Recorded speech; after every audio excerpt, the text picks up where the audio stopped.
आज की इस वीडियो लेक्चर में हम बात करने वाले हैं राउल्ट का नियम, यानी केमिस्ट्री का तीसरा ये हमारा लेक्चर है। और जो है मैंने पहले वीडियो में क्या बताया, विलयन और मोलरता, मोललता और मोल प्रभाज। और दूसरी वीडियो लेक्चर में मैंने बताया है कि हेनरी का नियम क्या है और उसका जो है पोस्टमार्टम किया। और आज की इस वीडियो लेक्चर में हम राउल्ट का नियम इसका हम पूरा ख़त्म करने वाले हैं। तो पहले देखते क्या है, इस नियम के अनुसार किसी विलायक में कोई अवाष्पशील वैद्युत अपघट्य पदार्थ घोलने पर विलयन के वाष्प दाब का आपेक्षिक अवनमन विलेय के मोल अंश के बराबर होता है। अवनमन का मतलब होता है घटना। देखिए एक सिंपल सा फंडा यहाँ पर है कि कोई हमारे पास विलायक है। विलायक वो होता है कि जो ज़्यादा होता है ना, जैसे पानी और चीनी का अगर हम शरबत बनाएं तो पानी ज़्यादा रखेंगे और चीनी कम, तो जो पानी होगा तो वो होगा विलायक होगा, और चीनी होगी वो होगी विलेय होगी। ठीक है, विलायक और उसमें वैद्युत अवाष्पशील वैद्युत अपघट्य पदार्थ, अनपघट्य पदार्थ, अपघट्य नहीं अनपघट्य पदार्थ होगा। घोलने पर विलयन के वाष्प दाब का अपेक्षिक अवनमन में से होता है घटना। तो जो वैद्युत अवाष्पशील वैद्युत अपघट्य अनपघट्य पदार्थ होगा, तो जैसे कि फॉर एग्जांपल चीनी है, शर्करा यानी जिसे कहते हैं विज्ञान की भाषा में, और ग्लूकोज, और क्या हुआ, और हमारे पास यूरिया है, और हमारे पास एथिल एल्कोहल है। ये सभी क्या हैं, वैद्युत अनपघट्य पदार्थ हैं। और इनको घोलेंगे तब क्या होगा, इसमें जो विलयन में जो पूरा विलयन बनेगा तो क्या होगा, आयन नहीं छोड़ेंगे। इन पदार्थों को अगर घोलेंगे तो आयन नहीं छोड़ेंगे। घोलने पर विलयन के वाष्प दाब का आपेक्षिक, यानी वाष्प दाब जो होगा ना, तो वो जब आयन छोड़ेंगे नहीं तो जो वाष्प दाब अवनमन विलेय के मोल अंश के बराबर होता है, यानी मोल अंश के बराबर हो जाएगा।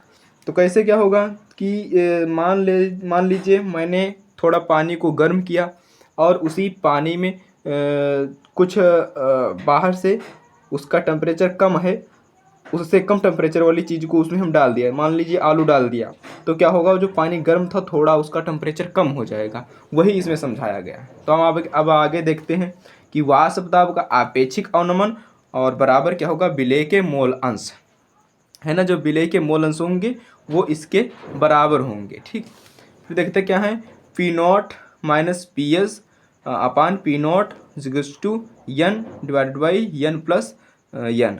तो इसको हम अब अच्छे तरीके से समझते हैं। देखिए यहाँ पर क्या है, इसमें समझा दिया, चलो कोई बात नहीं, इसको समझा दिया। अब इस जार ले लिया का कोई मतलब नहीं बनता है पर समझने का, कि बना है यहाँ पर, यहाँ कोई विलयन है, विलायक है, और इसमें क्या मैंने घोल दिया, इसमें यूरिया घोल दिया या कुछ शर्करा घोल दिया, कुछ भी घोल दिया, जो क्या है, अनपघट्य है, वैद्युत अनपघट्य है। और उसको घोलने के बाद में जो उसका वाष्प दाब का अपेक्षिक अवनमन होगा और विलेय यानी जो हम उसमें घोलेंगे और उसके मोल अंश के बराबर होता है। ठीक, मोल अंश कहो या मोल प्रभाज कहो। ठीक, अब हमारे पास देखते हैं क्या बनकर आता है स्ट्रक्चर, कि तन विलयन के लिए ये जो नियम है राउल्ट का, ये है तन विलयन के लिए ही लागू है। ये तन विलयन के लिए ही लागू है, साद्र विलयन के लिए नहीं लागू होता है। तो इसमें करते क्या है, यन प्लस वन, यन हमें पता है कि यन होता है, और p not minus P S upon P naught upon n बटे यन हो गया।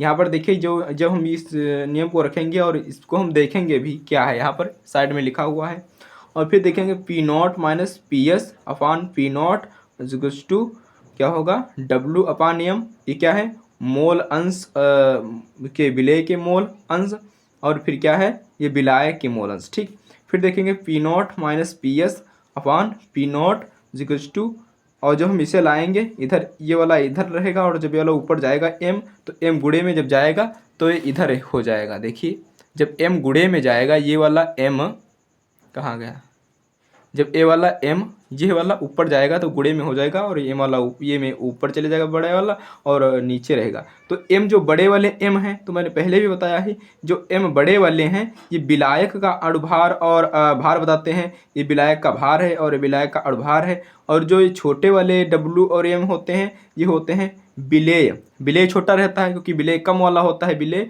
और ज़्यादा वाला होता है विलायक। तो विलेय का जो होता है छोटा होता है, है ना। ऐसा आप याद कर सकते हैं कि विलेय छोटा भाई और विलायक बड़ा भाई, और जो इसके इसके जो होंगे स्ट्रक्चर इसका बनेगा, तो इसके विलेय के जो बनेंगे भार अणुभार तो छोटे रहेंगे और विलायक के भार अणुभार बड़े रहेंगे। ठीक, फिर अब यहाँ पर देखते हैं अच्छी तरीके से ये सब क्या है फंडा। ये पी और पी एस पी नॉट और सब क्या है, तो पी नॉट है शुद्ध विलायक का वाष्प दाब। इसका क्या है, पी नॉट क्या है, शुद्ध विलायक का वाष्प दाब, यानी कि इसमें अभी कुछ घोला नहीं गया है, जो वैसा था वैसा ही है। फिर क्या है, पी एस विलयन का वाष्प दाब, यानी जब विलयन पूरा बन गया, जब उसमें घोल दिया मैंने, तब इसका उसका वाष्प दाब, और जब उसका वाष्प दाब बन गया तब क्या देखो यहाँ पर किया गया, शुद्ध वाले विलयन में से ये घटाया गया अपान पी नॉट, ये पूरा घटा दिया गया, और बराबर में ये एन बटा एन हो गया।